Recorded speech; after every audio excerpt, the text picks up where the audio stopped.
This episode is presented by Wild CBD. Wild produces the best tasting edibles on the market using real fruit and all-natural flavoring. With flavors inspired by the Pacific Northwest, high-quality ingredients, real fruit, and consistent dosing. Wild has become one of the leading cannabis edible products in the country. Wild's new infused gummies in blackberry, huckleberry, lemon, raspberry, and CBD-infused sparkling water in raspberry, lemon, blackberry, and blood orange. Each gummy is dosed with 25 milligrams of CBD and can be purchased in a bottle of 10 or 20. Wild CBD is offering our listeners 30% off their next purchase from wildcbd.com. Wild spelled W-Y-L-D, CBD.com. By using the code POD, that's code POD for 30% off your next purchase. Wild CBD products are intended for use by individuals aged 18 and older. Wild CBD products should only be consumed as directed on the label and should not be used if you are pregnant or breastfeeding. All Wild CBD products are made with ingredients containing 0% THC. Consult with your health professional prior to using Wild CBD in combination with any medications or other dietary supplements. Hello and welcome to the Infectious Groove Podcast, part of the Odd Pods Media Network. Recorded at the 33 1/3 Music Appreciation Center in Speakeasy, located just outside of Detroit, Michigan. The Infectious Groove Podcast is your source for jammy jams, music news, and the best in-depth music discussion. Thanks for joining us. Now here are your hosts. Well, hello there. I am Russ, along with Kyle and Michelle, and you are, in fact, tuned into the Infectious Groove Podcast. I ask this every week, and almost every week you give the most unenthused answer ever, but let me start with you, Michelle. How are you doing? Good. Fantastic. Over to Kyle. How are things? Good. Oh, two goods. Two goods. That's great. We went and had us quite a big week. We did? Yeah, we did. How do I say this nicely? Well, there's no way. So those of us who do more than just talk for an hour one time a week had a big week. I'm the heel. Then, yes, it takes a lot to be the heel of the show. We had a bunch of different stuff go on that was cool. We finally got our stickers in and started a sticker giveaway, and boy, did people want free stickers. Mm-hmm. So we sent out, and of course, I'm speaking for all three of us when I say we went through and did all the promotion on that. I remember you must have thought about it at least once. I hand-delivered some stickers, so. Well, fancy. I didn't need no envelopes or stamps. Right. So we did order a load of stickers, though, so we still have more. If there's anybody listening to this that didn't get in on it and you're in the U.S., sorry about not being able to send them elsewhere, but it is outrageous to send stamps elsewhere. Outrageous! We would need like 10 more subscribers for like $20 a month, roughly. Right? Yeah, exactly. Just to be able to afford sending stickers. If you would like Just to mail stamps. us a self-addressed envelope. Stamped envelope. Stamped envelope, and then we can send it back to you. There you go. Yeah, like they used to do music fan clubs in the 80s. Like every album had send a self-addressed stamped envelope. I wish I knew the P.O. Box for Nickelodeon. Remember when Sticky used to do it? Right, yeah. I wish because there was a song. I wish I would sing it and then tell them that's where they should send it. Solid. Besides the sticker giveaway, we moved to a new host, which I kind of have to apologize for. I'm not entirely sure what I'm doing with the ad placements yet on the new host. And it was made very apparent to me on Monday when the episode came out, when I want to make sure I don't overstate this. Everyone on earth told me that one of the ads was right in the middle of the Jammy Jams section. So apparently I was like, CJ, what are your Jammy Jams? And he's like, well, I've been listening to, and then it was like, blah, blah, blah, blah, blah. Whatever. Buy these CBD gummies. Yeah. So every single person was like, the ad's right in the middle of the Jammy Jams. And I was like, I'm new to this. Give me a minute. So I'll figure that out. The way I would like it is the ads to be at the beginning and end of the show and then just one in the middle when we do our break. But apparently I didn't understand that correctly when I uploaded the episode last week. So, Oops. Yeah, I mean, it's not going to kill anybody to have a 30-second ad played in the wrong spot, but get over it. Yeah. What I swear, before you said get over it, my next sentence was going to be like, we appreciate you letting us know. That's what I meant to say. That's what you meant to say. Yep. Besides that, guess what else happened, guys? What? We launched our YouTube channel. YouTube? What's a YouTube? Well, Michelle, what you can do is go to youtube.com. It's a website. Even better yet, there's an app on your phone already. It came with your phone on there. But we put up our first YouTube video, which, as promised, was kind of a tour of where we record every week. Before anybody gets, I'll get the disappointment out of the way. Michelle and Kyle are not in the video. In spirit. Yeah. I've been here before, and my DNA's down here. So That was unreasonably gross. I didn't mean it in a gross way. My skin cells are on here. What a terrible way to word that. Holy crap. So back to good news. The YouTube channel is up. So make sure that you subscribe. And I don't want to say it's going to be a weekly thing, but we already do have a second video ready to go. Is Michelle's DNA in that one too? Yeah, I guess. God, I'm just saying, if I was murdered, if I was murdered on here, you'd find my DNA everywhere. So. We'll save that for the Netflix special, I guess. No, it's going to be a podcast. Right. And then I'm trying. So we have a second video ready to go, which is like a rundown of the audio equipment. That's more for like the audio geeks, but I know that there's been a couple hundred people have viewed the video, and I know for sure there are people that are like, I need to know more about what's going on with that audio setup, because I would do that. That would be the first question I have. And then we're going to shoot a whole bunch more videos. Now, I want to make clear that all the YouTube videos, in the way I would like for it to happen, is it's supposed to be like additional to the podcast. Like, it's not just our audio. Would you say it's a companion? Yeah. I mean, just extra stuff instead of just being, because there's a ton of shows that just put their audio from their show on YouTube, and that's fine. But what I wanted to do is have like more stuff. Like if we talk about a certain record or a certain pressing or whatever on here, then I'm going to put a YouTube video up about that instead of just being like, oh, you should Google it. I can show you full on what it's going to be. So that was cool. And then outside of that, we had just a ton of action on social media this week, like Facebook, Twitter, and Instagram were just really, really hopping with likes and comments and shares and all that stuff, which was cool. As soon as we put up the YouTube video, Bumblefoot was one of the first people to comment on it, and he was like, he was like, I've been here, it's great. I wanted to be like, yeah, everybody, Bumblefoot has been here. So that was fun. So having said that, we are going to get into the episode. Our main topic for this week, we don't have a guest and we don't have a interview for once. Yeah, that feels weird. Let's be real quick. Well, what's funny is we get a lot of feedback on that. Like I'd say like half the listeners have been like interviews are cool and guests are cool, but like the reason I like the show is you three. So like if you could get back to that soon, that'd be cool. We're back. Well, I mean, okay. To be honest, what they say is we like you and Kyle, and then Michelle's there as well. Lies. And I was like, well, we can't get rid of her because she's connected to Kyle. So I'll find you. So, anyways, this is what some people have been asking for, which is just the three of us. You asked for it. This is the shit show. Yeah, you asked for it, and boy, are you going to be upset. So, anyways, having said that, the main topic is going to be motivational songs. I thought it would just be fun to talk about, songs to get you pumped up for whatever reason. Pump up our jams? Yes, we pump up our jams. So, we'll get right into our segments. Music news. What is going on, We're doing the Kyle? right order this week. Yeah. Okay. We're back to the right order. I went back to the traditional I correct forgot order. about that. All right, sorry. I didn't mean to interrupt. Threw me off. Right. What's going on, Kyle? Well, a lot of us found out that Dolly Parton had a very, very financially large part to do with the testing for the coronavirus vaccine. Which one is of sweet. them. Yeah. Yeah.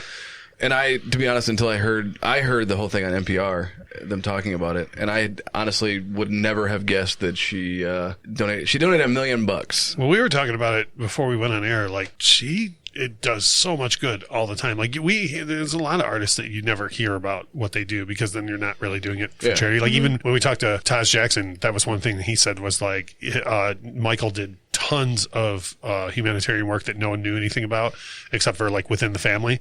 And they would ask him like, why don't you combat some of the press and be like, okay, but I did this. And he's like, then it's not for charity. Right. Like then, you know what I mean? I 100% agree with that. But my favorite thing about the Dolly Parton thing is that she didn't put this out. Like it wasn't like her being like, oh, and then, somebody found out and then she found out when the rest of us found out. Like she was like, wait, what?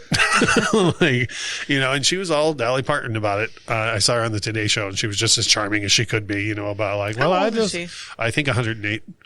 She Conservatively. Yeah.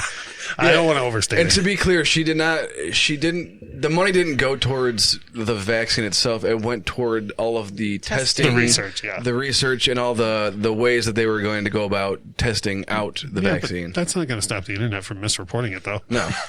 Like, when I heard about it, you would have thought she personally found the cure. Like, In a basement. yeah.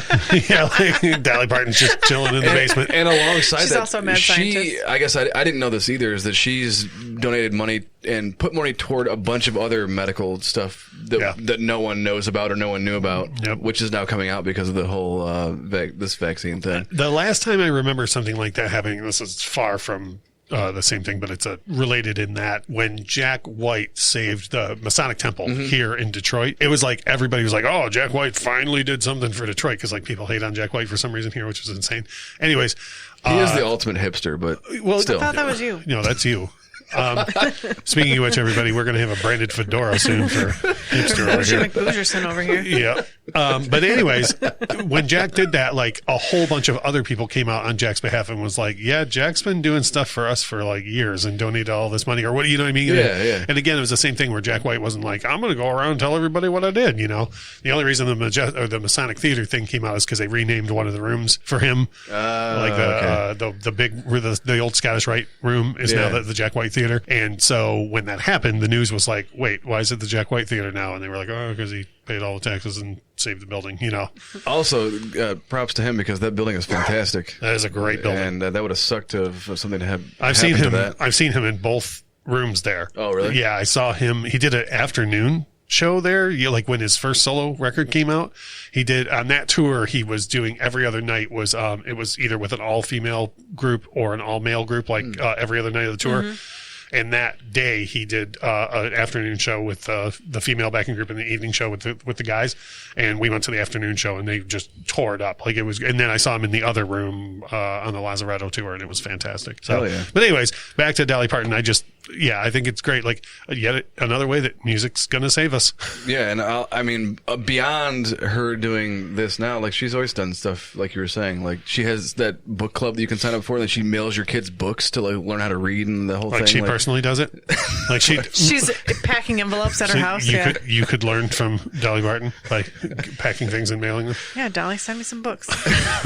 Yeah. Did you hear that in addition to helping cure COVID, Dolly Parton taught Michelle how to be nice? I feel like that's the bigger rock to move. Teaching you to be nice would be way harder than... You can't teach an old dog new tricks. Say you're old again. What else happened? Well, Taylor Swift done lost her music. No, she lost it a long time ago, but now someone else owns it again. Yeah, That's She's still mad? So I guess she never owned her music because the record company did. But for lack of a better term, it got stolen. Well, not stolen. Lord. Sorry, everyone. I'm making noise over here. Go on. You threw Kyle off. Well, yeah. One company did something with another, and they acquired all of her masters for her first 6 albums, and they done sold them. Yeah. For how much, Kyle? $300 million. And that they'll make that back by this time next year. Oh yeah. Like she's so streamed in everything and good old Scoot Braun. Yeah. Michelle's buddy Scooter. The thing that I took away from this was Taylor Swift released a pretty long-winded statement, which is good. I don't mean that in a derogatory way, but she released a statement about it. And the thing that I was like, what was in order for her to even enter into negotiations with Scooter Braun, his people wanted her to sign a statement or sign like an NDA that says that she would never say anything about him ever again unless it was positive. Okay. I'm sorry, what? But hold on. I want to be clear. That wasn't like, okay, this is part of the deal for your masters. That was a starting point. Yeah, you have to sign this and then we'll talk to you. What did she say bad about Scoot Magoo? Oh, it's out there. We don't want to get into it right now, but it's not good. It's not good. And for those of you that don't know who Scooter Braun is, he is a music manager for a lot of huge name artists. Justin Bieber being probably the biggest one. Well, I don't want to get too personal on the show here, but you personally contracted Bieber fever from Scooter Braun, did you not? I did. He gave me the damn Bieber fever. Have you talked to Dolly Parton about it?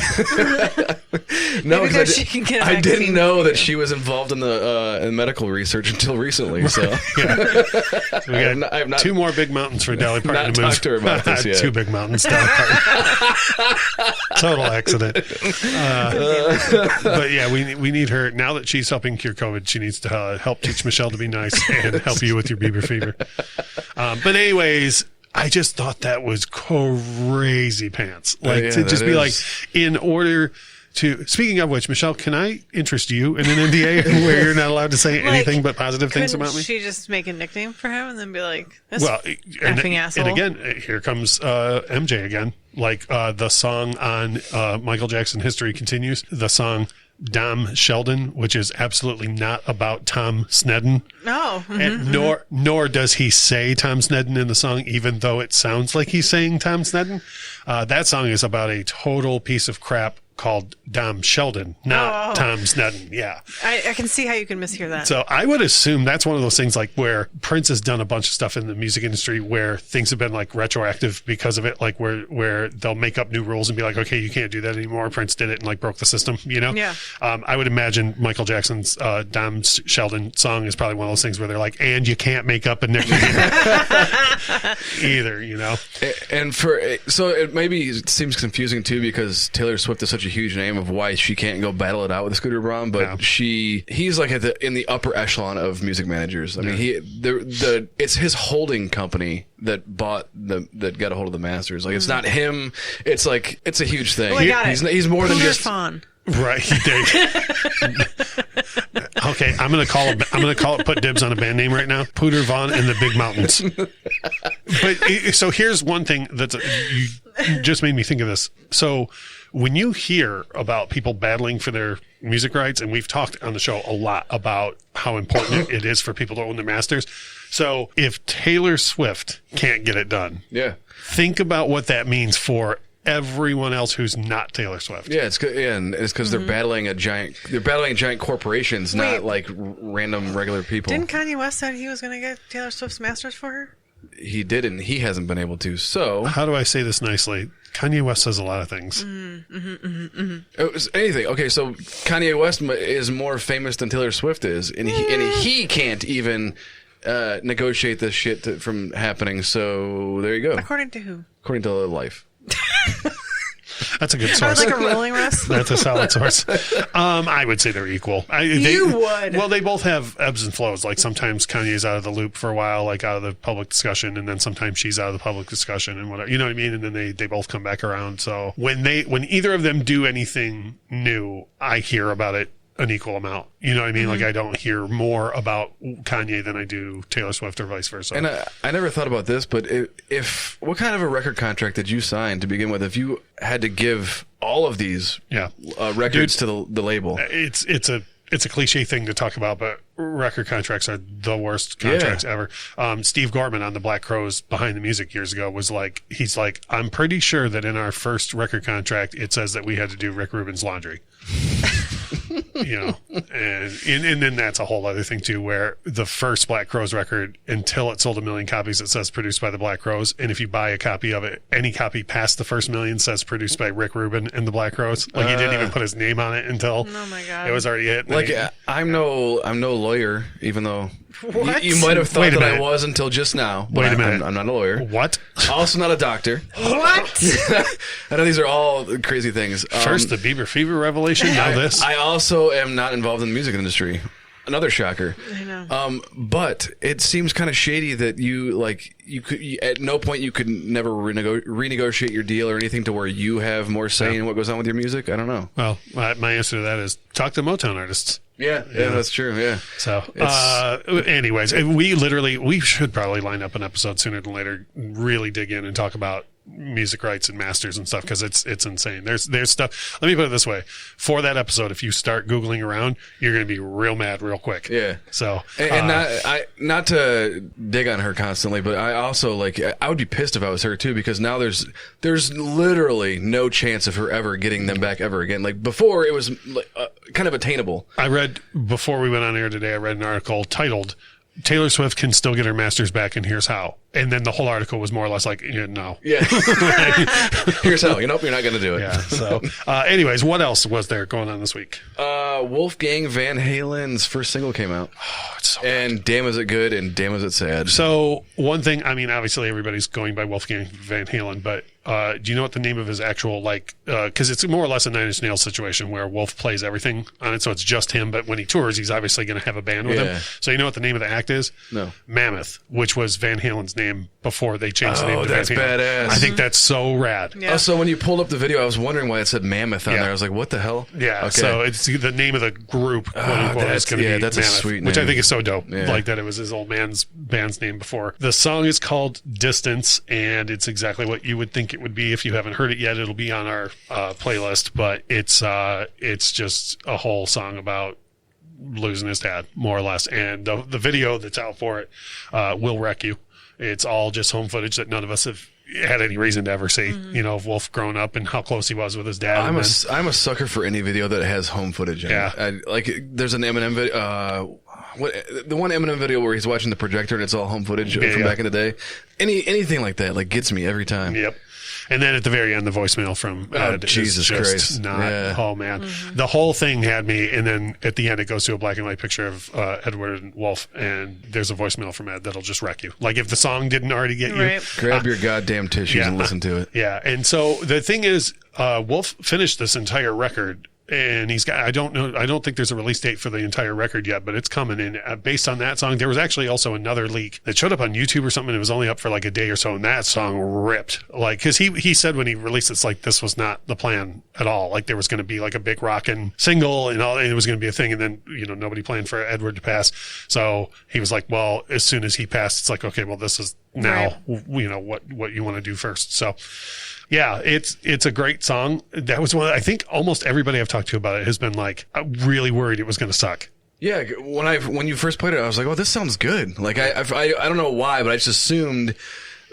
I always assume that when big, huge musicians, kids, get in bands and they start doing stuff, it's because they have the privilege of being able to do so, not because they're good at what they're doing.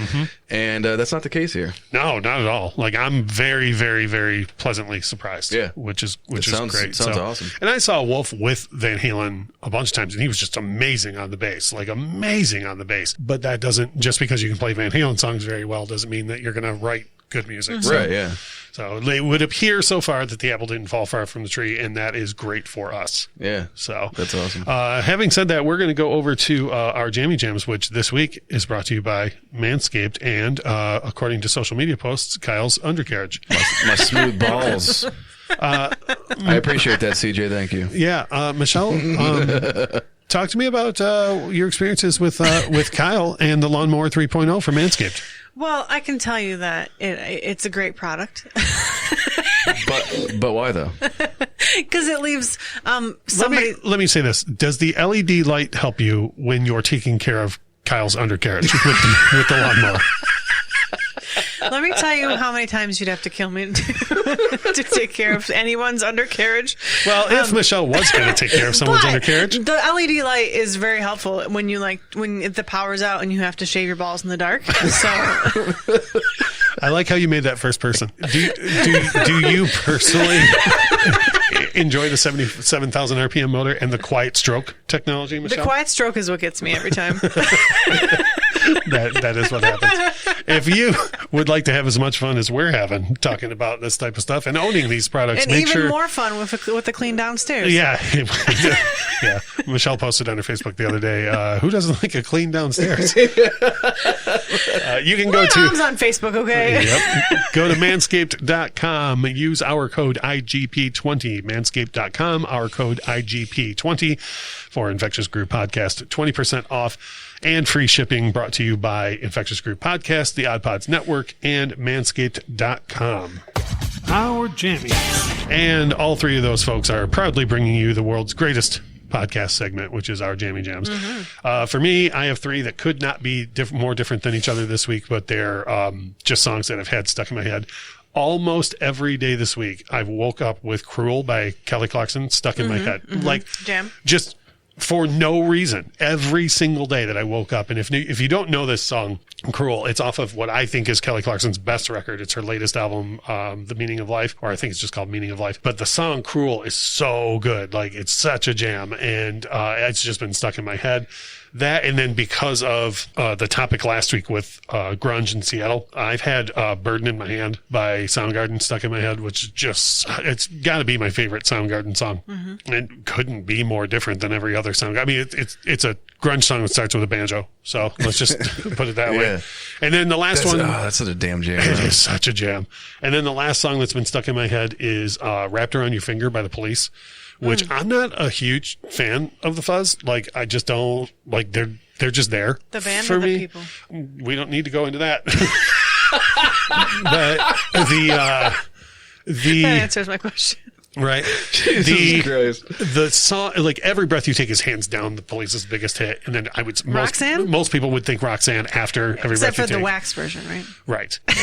And then, me personally, I just love the song Wrapped Around Your Finger. It's just, it's like a slow reggae song. And I don't even like reggae. So it's a really, really, really, really good song. You think that's a reggae song? Yeah, that's absolutely a reggae beat. So anyways, those are the three that have been stuck in my head. Kyle, what have you been listening to? Oh my god! So I'm gonna try to keep this really short, but it's been a lot of shit, a lot of different shit. There's gonna be 150 songs on the playlist this week. It's all gonna be what Kyle's So been Yeah. listening Do to. I have time to pee and come back? Give us like your top, I don't know, 3 or 4. It started with Wu-Tang. Wu-Tang's for the children. I Yes. thought you don't fuck with Wu-Tang, right? What? They're not. No, they- Wu-Tang ain't nothing to fuck Yeah. Right, right. Yeah, you don't fuck with them. right. with. No, I do fuck with them. Okay. Oh, shit. Well, no need to keep using that word 700 times in a row. Holy crap. So from them, Enter the Wu-Tang, and then Wu-Tang Forever. Sure. Wu-Tang Forever has my favorite Wu-Tang song ever made on it, Triumph, which is goddamn fantastic. Right on. So there's that. A lot of, since we talked about Soundgarden and whatnot, a lot of Chris Cornell. Yeah. Higher Truth is what I've been listening to. Right. And damn, his voice. Yeah. Chris Cornell had a hell of a voice. Yes, I mean, there's no denying that. Like, I'm not even a huge fan, but you can't deny it's a unique and good voice. And there's a bunch more, but I'm going to pick one more. Beyond that, the Recession 2 by Young Jeezy put out a new album. And I listened to that because there was a whole thing where him and Gucci Mane did a versus battle on Instagram Insta, and Apple Music and whatnot. That's why I haven't heard of that happening in a while, but for a while there, that was a big deal. Yeah, so it was like a way that the music industry could still do stuff during quarantine, and now that everything's not so quarantined, it doesn't happen very often now. But this was the newest one, and by far the most hyped one. Yeah. There was the stream that I was watching, which was not the official stream. There was 250,000 people watching while I was watching. Wow. And then I had heard when they were doing it, they had said that there was like over 2 million people tuning in, like live. Wow. Yeah. So that inspired me to. It coincided with the new album coming out, so I wanted to go and listen to it and see what he had to offer. Right on. Michelle, there's no way to overhype this. What are your jammy jams? Like, what should people be listening to? And if you say podcasts, I swear to God. No. So I don't want to ruin a lot of the things that I'm going to talk about for motivational songs. So I just have one. Okay. So this week I've finally come to the realization that I like Brandi Carlile. Oh, yeah. So every time something comes on Spotify that's by her, I'm always like, who is this? This is great. And I'm like, fucking Brandi Carlile again. You paid for a Brandi Carlile concert once and didn't even see her. We didn't see her because I was like, we went to see her because the Lone Bellow opened for her. right. What's the one song that, The Story. yes. And I was like, when's she going to do that? And you're like, last. And I was like, let's leave. Oh, you weren't sleeping this time? Yeah. Okay. No, the Lone Bellow was involved, so she wasn't sleeping. Gotcha. So anyways, the one song that I've been playing on repeat this week is, it's called Wherever Is Your Heart. And it's been stuck in my head. That young lady can write a song. She sure can. And I don't know her why. voice is fantastic. I never was against her for any reason, but like just recently, like I don't know if it's the Spotify's got. She's like a dark horse, man. Like nobody talks about Brandi Carlile, and they absolutely should. You could have seen her live. Well, I mean, like I feel like I mean, listened from the parking lot or something. Yeah, I don't know. We still will eventually. Well, when we were hanging out with the Lone Bellow, we heard some of Brandi Carlile. Yep. So So anyways, My favorite part about that, I'm sorry to sidebar, but my favorite part about that, Kyle, was we went to the show and her and I were standing like off to the side of the stage watching the Lone Bellow, and like it was clear everyone was there for Brandi Carlile. Like we were the only people standing. Yeah, this is the second time we saw him, so like no one had even heard of him at all, you know. And so we're standing and we're singing along to every song, and like we went up to the merch booth after their set to like go hang out with them, and on our way up the stairway, like 10 people stopped us and was like, what's the name of that band again? Like, we can tell you're fans because you were the only people that knew all the songs. Only ones. Yeah. But people were like, oh, like, is all their music that good or whatever? So it was really cool to that was cool. turn a bunch of people onto it. So, and then the rest of your Jamie Jams are going to be. It's just stuff that I was doing for research for this, so that's what I've been listening to. I do have one. Your idea of research is clicking on Spotify. Go on. I do have one more to add that I forgot. No! It's just one single song. No! One singular song. No takes backsies. And I was going to ask if you had heard it, but the answer's already no. I already know in advance. Sweet. But Yes. Deftones put out a new Passenger, and it's remixed by Mike Shinoda from Linkin Park. Mm-hmm. And when I seen it was a remix by him, I was like, oh, God, here we go. Like, how shitty can this sound? And then I listened to it, and I was like, whoa. Pleasantly surprised. Yeah, it's awesome. And that's one of my favorite Deftones songs, but it's another pleasant surprise. Yes, the remix is badass. I literally, to circle back to what we were talking about earlier, I literally like closed one eye when I clicked on the Van Halen song. Like, you know what I mean? Like, I literally was like, I clicked and I was just like, please don't suck, please don't suck, please don't suck. And it didn't suck. And it didn't suck. So, and pleasant surprise with the Mike Shinoda remix as well. All right, I am going to take us to break, and then when we get back, we are going to get into motivational songs. I'm so curious about you and motivational songs. This is going to be great because we got an interesting way to look at it, I think. So we will be back in just a minute, and hopefully the ad will play in the right spot. Yay! We'll be back. Hello, everyone. I'm Dylan. I'm Corey. I'm Kendall. Together, we host From the Middle, a comedy and culture podcast about being middle-class guys living in the middle of America, in the middle chapters of our lives, with points of view that fall somewhere in the middle. That's right, Corey.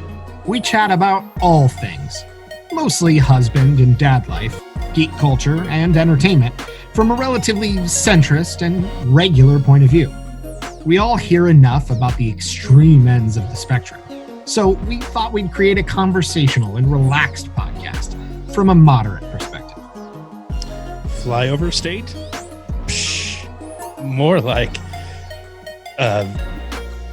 state fairs, livestock. Guys, what's something that's cool and impactful that is the antithesis of boring?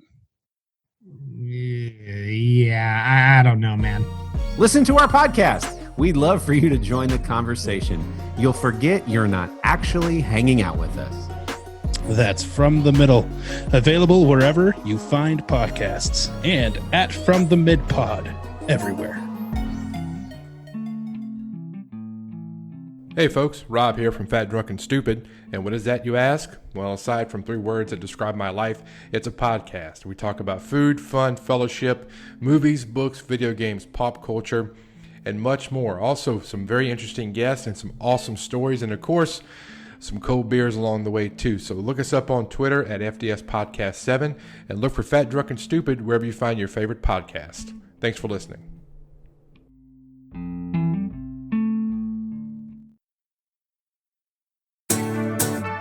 Hi, I'm Shannon. I'm Jamie. We're Married with Television, marriedwithtv.com. We are a couple of Hollywood normies on the outskirts of the film and TV industry, and we talk about our favorite TV shows, music, and movies, and sometimes they talk back to us. Sometimes they do. Our podcast is Married with Television, one word, on Stitcher, Spotify, iTunes, and SoundCloud. Possibly Amazon soon. And we are a proud member of the Odd Pods Media Network. Married with TV. MarriedWithTV.com.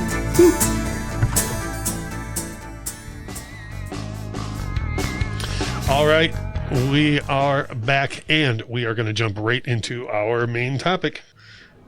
It's time for the Infectious Groove Podcast. Main topic of discussion. Thank goodness I'm the one that does the editing, 'cause I'll take out all the tomfoolery that just occurred, and it's going to sound totally seamless.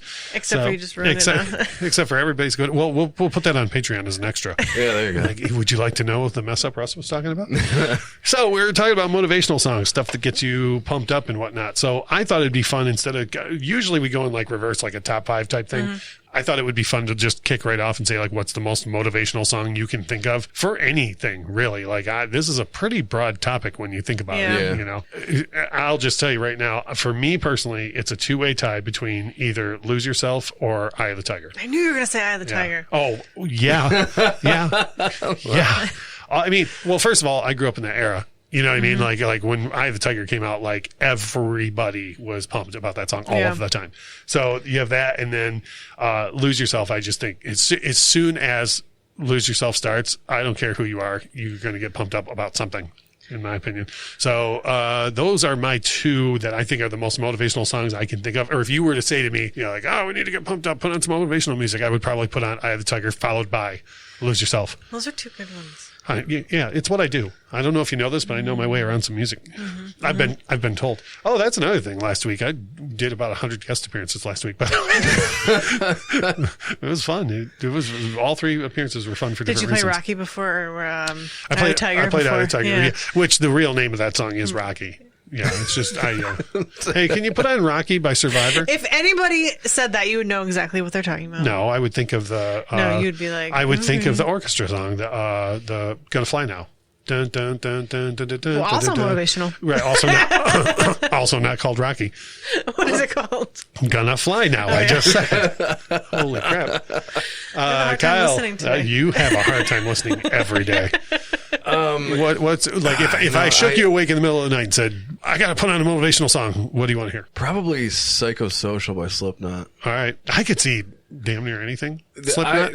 I'm just picking a song, but I like, that's one, anything Slipknot. I could listen to an entire album if I need to get motivated to do something. See, I think that almost everybody immediately thinks of just metal in general. Yeah. You know what I mean? Like even like it's Seek and Destroy by Metallica. Yep. You put that on and like something's either getting built or torn down. Yes. Yeah. You know what I mean? Like or you could just be so pumped up you built something and then tear it down. Yep. Could be. What do you, Michelle, what's the first one that comes to your mind? So I mean, now it's going to be Rocky and Lose Yourself, but what was it before I said that? So in general, I feel like, and I know you're going to hate this, it's AC/DC for me. Like just like The Rock and like any AC/DC song I can. It's that beat. Yeah. That TikTok you sent me the other day about, did you watch that, how to write an AC/DC song? No. Well, if it was on TikTok, I did not watch it. I sent it to the chat, but you were like, no. Yeah. So they're like, it was basically like, first you start with the beat, which every AC/DC song is. Whatever. And but yeah, for sure. And AC/DC's got like a dozen I could think of, like Thunderstruck. Oh yeah. If you want blood, man, I swear that song that's more like an anger song for me, but it still gets me pumped up. Are you into that song strictly because of Empire Records? So that's what it reminds me of, is when he like locks himself in the office and he gets all mad and he beats out the drums. But I like the song in general. You get mad because on his behalf?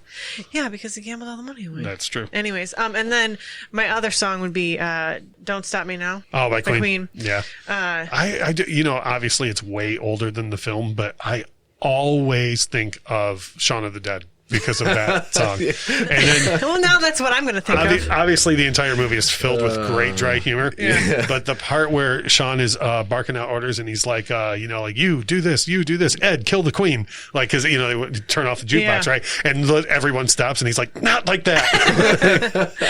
Yeah, but that was my top motivational song. And then I came up with that's probably the only one that would qualify from Queen for me. Like, a lot of people would probably say We Are the Champions or We Will Rock You, but like, neither of those songs get me. No. Except like I don't know, if I start off drunk, We Will Rock You will get me going, I think.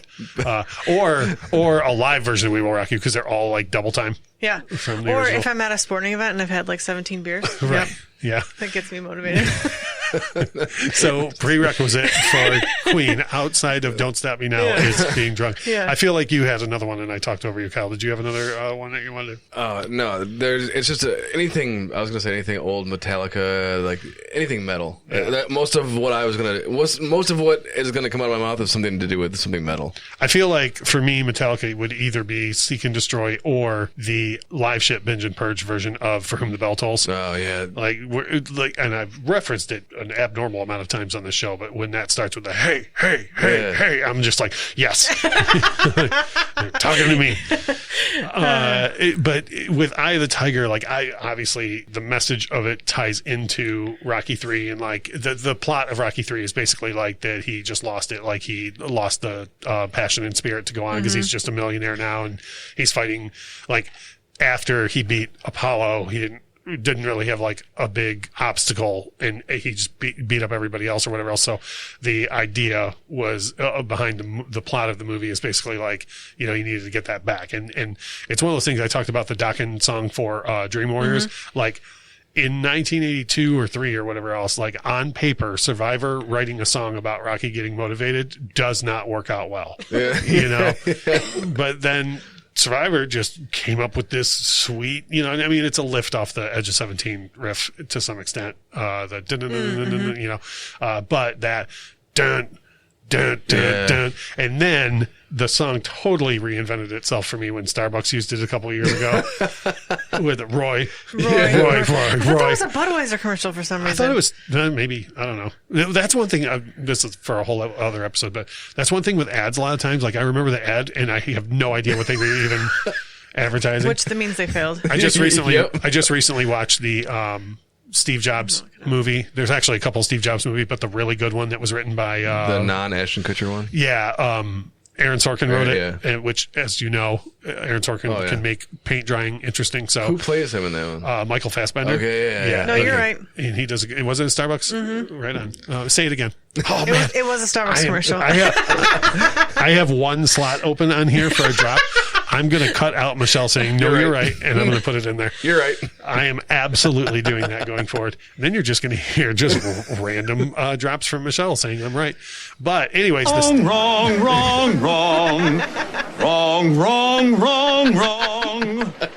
wrong. Holy cow. You're wrong. I'm going to have to fix the audio on that. Holy cow. You always tell me to turn my phone up. Hopefully that'll be at a normal volume after I fix it. Well, you were wrong. About blew us out of the room. Anyways, so the Apple movie, they talk about the big 1984 ad and what an impact that had, and how everybody talked about that ad, but nobody knew they were selling Apple computers. And that's how I am with ads, like especially when they use music. Oh, yeah. Like the first time I ever heard the band Fun was when Microsoft used We Are Young to launch something. Like, I have no idea what Microsoft? Yeah. I don't know what they were launching. I can't remember that, but I remember hearing We Are Young, and I knew it was for Microsoft, but that was it. You know, a lot of times that's what happens with me when, especially motivational songs are in ads. I'm totally linked to the, like, I could probably tell you a bunch about the commercial except for what it is that they're selling, you know? Yeah. So, Apple has that on lockdown with the music that's in the commercials and the commercials in general. Their marketing first time that I saw an Apple commercial where I was like, somebody knows what they're doing, was when they used Vertigo by U2 to really launch the iPad or iPod rather. And I was just like, man, people are going to forever associate this. You know, and then a lot of the times it's songs that the average person wouldn't know. Like, it's a lot of like unknown stuff that they use in their stuff, and it's probably the U2 one's probably the one time they used like a really big artist. But could you even imagine getting that call like, hey, your song's gonna be in an Apple commercial? You'd be like, everybody buy Cadillacs. Yeah, right. Let's all buy houses. So do the lyrics matter at all to you as far as a motivational song goes? No. I have some examples of songs that like probably shouldn't be motivational songs, but are to me, you know, because of the groove of them or whatever. But you can't think of one, Michelle, where like Lose Yourself. I think it's all the lyrics. I'm not saying that I think a lot of motivational songs are the lyrics, but I think that I'm sure I like a lot of songs that pump me up that are just like the lyrics are very secondary to the beat and the beat and just the entire energy of the song. But I don't. Does that matter at all for you? Like the lyrics of something? See, so anger and motivation go hand in hand. With me, at least. So a lot of the shit that I was going to say, no. No, so a lot of the metal and shit that I listen to is like angry music, but like it's super motivating to me. So a lot of the lyrics are negative sounding, but like So no, I would say no. But I kind of like tend to look past that. The because, groove is what gets you. Yeah. So I penned down some examples of things that like some that are not motivational at all, and then others that are like one of them's a really sad song, but it's so upbeat that I can't not be motivated by it. But like Beat It has nothing to do with motivation at all. But as soon as the beat kicks in after the 808 intro, like when the beat kicks in on Beat It, I'm just like, here we go.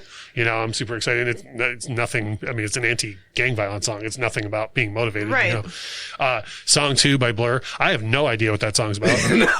Does anybody? I used to cover that in a cover band and so I know the lyrics and I had no idea what it's about. But man, as soon as that as soon as that first woohoo hits, you're like, let's all build something. You know. Grab your hammer. Another one, and this is the one that is like not at all motivational, is Born in the USA. Like that's a sad song, and man, as soon as people are just like, yeah. I think that's why all the super Americans think it's like a super patriotic, like super about a like great America song.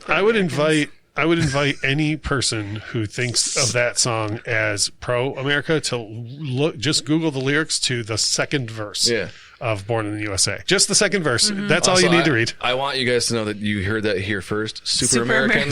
I'm coining that term right now. You cannot use Trademark. it without asking me. I don't think that's how it works. Just like bankruptcy, you can't declare bankruptcy. I don't think you can just declare bankruptcy. I don't think you can just declare a trademark. Just saying. We'll make it a Patreon thing. If you're like a $10 supporter and above, you get to say Super American. Hashtag Super American. I'm going to hashtag that on Monday when we. Well, I'll let Michelle handle it because she does all our social media. But it's going great. The other one, I bet it is going great for you. The other one that from the second this song starts, and it's nothing motivational in the lyrics about it. New Sensation by In Excess. The second, for sure. I mean, and then it's the second that song starts, I'm immediately getting pumped, and then Live Baby Live, I'm just like yes. Like oh man, I just In Excess has got more than a few like that, but the New Sensation is one that I don't care what mood I'm in. Like that song starts and immediately uplifted. You know, it could be me, just be me, but Eminem, the reason that Lose Yourself works so well is because of 8 Mile. Right. So like if that song came out on its own and was never involved with the movie, it wouldn't mean as much because to me, I see the movie happening as I'm hearing it. And I'm like, yeah, hell yeah, he's going to go out and kill it. Like, no, I don't disagree at all. Yeah. I was going to say I might feel that way about Eye of the Tiger as well. Yeah, see, it's just it's weird because it's permanently hooked to that movie for me. Yeah.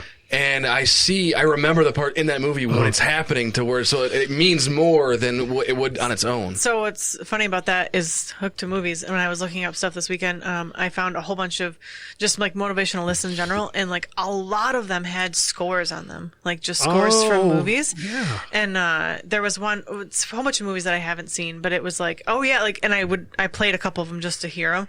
And I was like, I could totally see. But I come from like classical music, you know. Oh, we got a badass over here. No, but like she comes from classical music. But like, so like, I could put that on and be fine. Like, other people are like, that's garbage, you know. So like, but I just feel like scores are another thing. The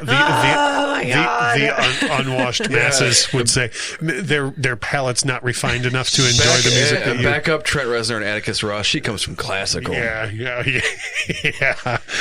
You know, after winning a Grammy and an Oscar for the scores that Atticus and Trent have done, you know that there's that's a hole. That's not what I meant. And there's a hole in their soul because Michelle can't appreciate what they do. Because she comes from classical. I do like their soundtracks. So I don't think the Social Network soundtrack though is motivational to me. It's more like calm, get stuff done. I do agree with you about the scores though, because the score to Requiem for a Dream. Yeah. I have that soundtrack in multiple formats. I can listen to the entire thing all the way through, and I'm like, I can feel the movie. I feel like Quentin Tarantino has a lot of good soundtracks for sure. Dude knows his way around. Yeah. I just watched a documentary this week about his first 8 movies. Like a lot of the actors that were in them and stuff were all talking heads type documentary, and they covered a lot to do with that. And I think Quentin Tarantino's soundtracks are 50% of his movies. So I feel like if you are into movies, then scores and like the way that the songs relate to them, it doesn't matter what they I would the say lyrics are. Requiem for a Dream is the most referenced score that I've ever heard about in my life outside of Star Wars. Yeah. Really? Yeah. Damn, it is. I was listening. like I was it. listening to it the other day again. And I'm like, oh man. There was a point where like every person I know at least once a year would be like, "Are you listening to that?" I'm like, yes. Yeah. I've heard it. You know what I mean? Like, I mean, everyone knows Star Wars. I would say that's motivational. The Star Wars, like the main theme? Yeah. I'd say so. Yeah. Or depending on who you are, the Imperial March. Yeah. That too. I had a friend come down the aisle at her wedding to the Imperial March from, That's awesome. And I'm going to have another friend come down the aisle at her wedding. That's awesome. To the Imperial March. But yeah, I did. She was like, wait till I come down the aisle. And we were like, okay. And you know, it's before the main, dun, dun, dun, like there's a low, like timpani rumble or whatever if you really listen to it. And like as soon as that started, I was the only person in the room that was like, oh my Lord. And I was just like, I know right where this is going. And my wife was like, what is it? And I was just like, just wait. You know, since you mentioned Quentin Tarantino, Zach Braff is another person who is an expert at picking out Oh boy. Songs. Scores? Music. Soundtrack, sorry. Yeah, songs for his movies. Garden State, fantastic, the entire soundtrack. That's not motivational, though. It's not motivational. Quentin Tarantino stuff's not always motivational. It's just it goes along with the movie great. Yeah. But you know who Zach Braff picked that skill up from? Krista Miller, who played Ellie on Cougar Town and Jordan on Scrubs. Because Scrubs is a masterclass in how to drop a song at the right part. And she did all the music drops for both of those shows. And Zach Braff picked up like everything from her. Which, yeah, he's real good at it. So going back to motivational songs, because Michelle got us off on soundtracks there for a minute, revisiting an old topic right in the middle of this one. So are sad songs ever motivational for either of you guys? Because I have at least 3 examples of songs that are definitely sad songs that for whatever reason still motivate me. I could not think of any when you brought that I up. feel like the lyrics would matter more in this situation. Yeah, I don't know of a singular sad song that I can think of, but it goes along with the anger thing. A lot of metal songs have sad That's true. tendencies to them, so yes. Yeah, the 3 examples that I came about were Wonderful by Everclear, which is like the saddest song ever. Oh yeah, lyrically. that is a. I don't feel like that's a motivational song. It's an upbeat sad song. Yeah.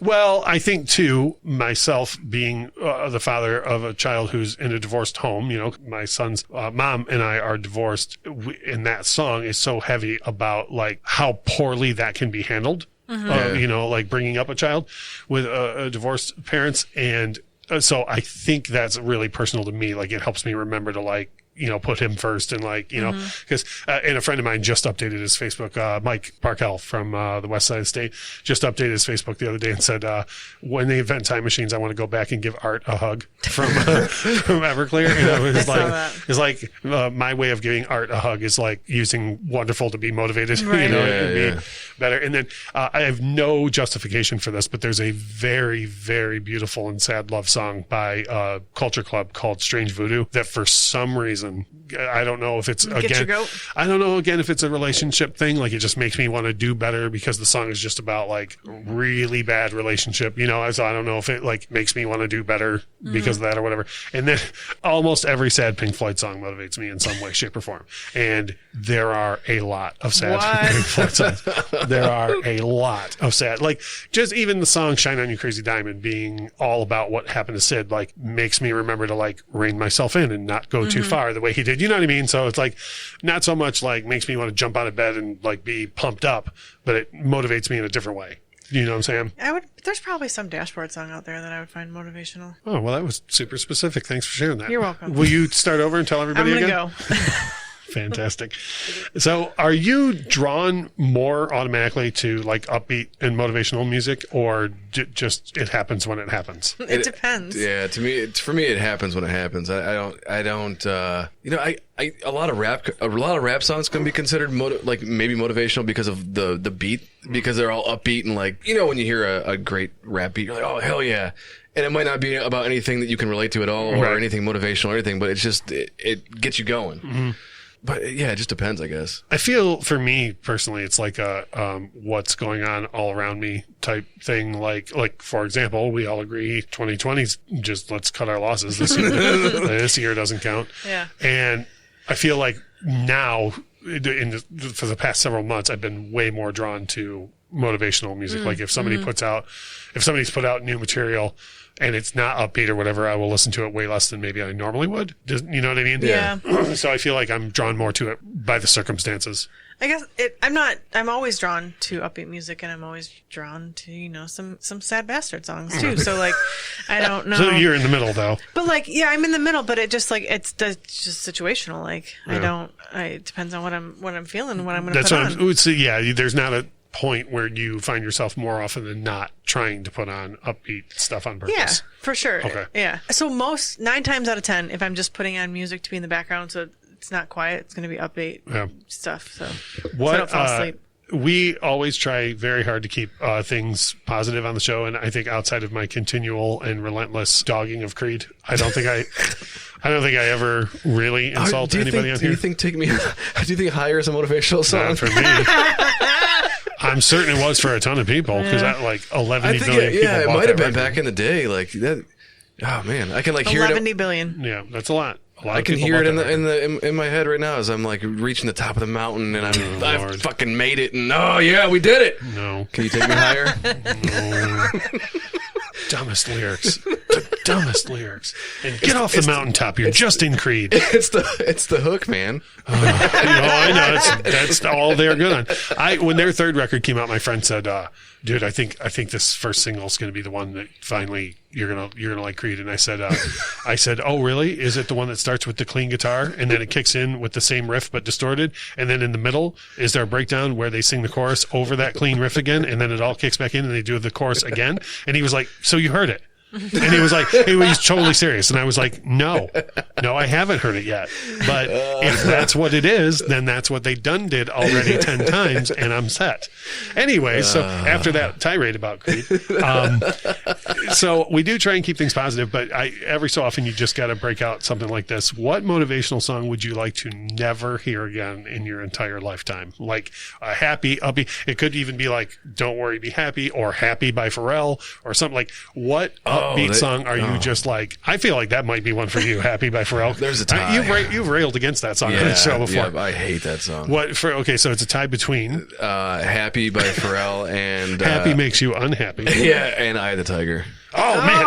Oh no! I just you reached down and hurt me. Damn! Cut me, Shrek. Yeah, cut me really deep. I don't know what it is. Maybe it's because of the 11 billion times I've heard that song. I just can't. That's probably an accurate count. Yes. I imagine 11 billion. Can't get on. Kyle likes to watch Rocky 3 on mute. I've caught him doing that. No. I watch Rocky 3 while playing Pharrell's "Happy" in the background. That's what you got to get back, Rock. You got to be happy. And I understand why "Happy" was made, and it goes along with the movie and whatnot. And I love Pharrell, but damn it, I want to punch something when I hear that song. Yeah. Well, that's mine. Mine was more ruined by karaoke than anything. Just hearing the song a billion times at karaoke. But Michelle, is there one that you were just like, if I never hear that again, I'm good? So I was thinking, and I don't know why this instantly came to my head. It was I don't know what it is, but it probably is a song that gets played at every single wedding. That I'm like, this is where I peace out. What? I don't understand. I don't know. Like, I feel like... What song is that? I don't know. What? I just feel like... I was like, I bet... I'm so confused. What just happened? Are you having a stroke right now? I feel like at least in these parts in Michigan, the two songs that get played at every single wedding is "Celebration" by Kool and the Gang, which you can never get tired of. I don't care who you are. That doesn't bother me. And then "My Eyes Don't Cry No More" by Stevie Wonder. That doesn't bother me either. And everybody busts out into the Michigan Hustle. Yep. When they play that. But I have not one clue what song you could be thinking of. It's not. I was trying to think of one song. No, it's not just. I got it. It's the chicken dance. No, who gets tired of the chicken dance? That's something you would do. I don't know what it is. I just was like, instantly was like, it's probably played at a wedding. Well, you know what? We're always looking for interaction on our social media. If anyone has any idea what Michelle's talking about. See, at the end of what you just said, I thought there was going to be a song that was played at a wedding that you got tired of, but then it was just nothing. So now we're all just wondering what the hell you're talking about. Michelle, what's your favorite movie? Oh, it's that one that was in theaters. that I went and saw. Well, which one was it? Oh, I don't know. I don't know what it is either. Fantastic. So for me, and this is one of those ones that would classify under like the lyrics have nothing to do with it being motivational, but it's like it would pump everyone up but me because of the beat. Is if I never hear Love Shack again in my entire life, I'm good. I'm good. And I will, first of all, I love the B-52s. I love that album. Channel Z is like the best B-52 song and should have been a much bigger hit than Love Shack. And that's on the Cosmic Thing record. Jam. Easily my favorite B-52 song, Channel Z. And I don't hate Love Shack, but I spent a lot of time at karaoke in the late 90s, and every person on earth sings Love Shack at karaoke, and every person on earth screams Love Shack at karaoke instead of just, like I get that Fred Schneider's like not an accomplished singer, he's more of a speaker than anything. Yeah. But people just scream that song. And every time that drum beat starts, I have like PTSD. Okay. So I don't know if this is considered a motivational song, but I think Living on a Prayer would be. Oh, wait, you got one now? Yeah. Oh, I think Living on a Prayer is definitely considered. And then if I never heard Living on a Prayer ever in my entire life again. Ooh, pour some sugar on me. I would love it if I never heard that song ever again. That hurts. Yeah. That's a motivational stripper song. Did you two set out to hurt me this week? Do you really want to hurt me? I don't know. I don't know about... I don't know why I, the tiger, and pour some sugar on me. Gotta get what about strippers everywhere? Just shut the radio off listening to this. Living on a Prayer. So first of all, you're not a Joviist, right? No. Like you just don't you don't like it very much at all. I don't Bon Jovi, no. Yeah, and Living on a Prayer is for me as Paradise City is to Guns N' Roses. Oh, I love Paradise City. Yeah, but I've heard it a bazillion times. Yeah, like I've seen GNR almost 30 times in concert, and they've closed with it every time. Mm-hmm. And in addition to those 30 times, it's been on the radio every 2 seconds for the last 30 years. Yeah. And when that song was released, when Paradise City came out as a single, I mean, at the time we had 3 big rock stations in Detroit, and I'm not kidding. All 3 of them were either 2 of them were playing it at the same time, or at least one of them was playing it at all times. I adore me some GNR, but damn it, did I get sick of hearing that song all the time. And that's how Living on a Prayer is. And I also think Bon Jovi has like at least a dozen better songs than Living on a Prayer. Also, I always have to remember that it's Bon Jovi and not John Bovey. Just like you almost just said it again. Okay, all right. Take a second. Chatham Tanning? Take a second. Think is it Chatham? It's Channing Tatum. It's not Chatham Tanning. So take a moment, think real hard, and say the lead singer's name. John Bovey. Yes, John Bovey. From New Jersey. of the famous Bovey family. It's an SNL skit where they have a cover band and it's John Bovey. Good Lord. I always quote this, and I can never remember what it's from, but my favorite thing involving anybody who's talking about a cover band is some TV show sometime made a reference, and the guy said, I used to be in a Warrant cover band called Subpoena. It's my favorite reference that's ever been made about a cover band. So, oh, God. But John Bovey. John Bovey. So if you never heard Living on a Prayer by John Bovey ever again. Actually, if I never heard John Bovey again. That's upsetting. Bon Jovi's not the world's greatest band, but they've got a lot of good. Like, I really think if you listen to the These Days album, there's a lot there you would like. I'm not discrediting it. It's the one record that's almost totally different than everything else they did. And it's the one that everyone, Bon Jovi fans, revere it as easily their best record, but like it wasn't commercial at all. And so they immediately went back to making songs about Tommy and Gina. Like right after that, they were like, well, Living on a Prayer worked. But did it? It sure did. So yeah, I just so can we all 3 agree on Love Shack though? I mean, yeah, I second you on that. I nothing Love Shack. I need to make it clear that I do not second you on Eye of the Tiger. And further of all, I would like to ask you this question: how dare you? I just can't help it. I don't. It's upsetting, and it does go good in that movie. I'm not even outside of that. I can't do it. I'm more mad about Pour Some Sugar on Me than I am Eye of the Tiger. Oh my God! Plus, I don't even know of anybody who's motivated by Pour Some Sugar on Me, anyways. Strippers. Guys at the titty bar, man. Strippers. As soon as that comes on, something's gonna happen. I feel like there's different motivation for strippers. than, Is it money? I don't think it's just dancing to pour some sugar on me that the strippers are motivated by. Yeah, I'm pretty sure it's the cash. So, It's not the men? yeah, well, I think it's the cash that's with the men. Oh, They okay. have to extract the cash from the men. Extract, make them sound like surgeons. I mean, kind of. Well, this has been a fun one for us. I knew this was going to be a fun topic, and other than Michelle's super specific thing at the wedding, which anybody who listens to this show, please interact with us on Twitter or Instagram or Facebook. Tell us what Michelle was talking about, or what your best guess was, because It's going to be its own segment. Yeah, now. we're both sitting here. We're both sitting here looking at Michelle. We have no idea what the hell she's talking about. Music news, our Jamie Jams, and what is Michelle talking about? It's like drunk uncle. That is Oh God. I'm this close to making that a segment. Like we had the DNA thing earlier. And then Yeah, you're really off in left field today, man. Our next segment brought to you by Manscaped. IGP 20% off. Michelle, besides balls, what are you talking about? Holy cow. Oh, God. By the way, I haven't laughed this hard on an episode in a really long time. me either. And, by the way, we're wrapping things out. Almost every person that emailed or texted us or whatever for a sticker, almost every person was like, does Michelle check the email? And I was like, why? And then just look. And there were like 10 comments that were like, also Michelle is bullshit.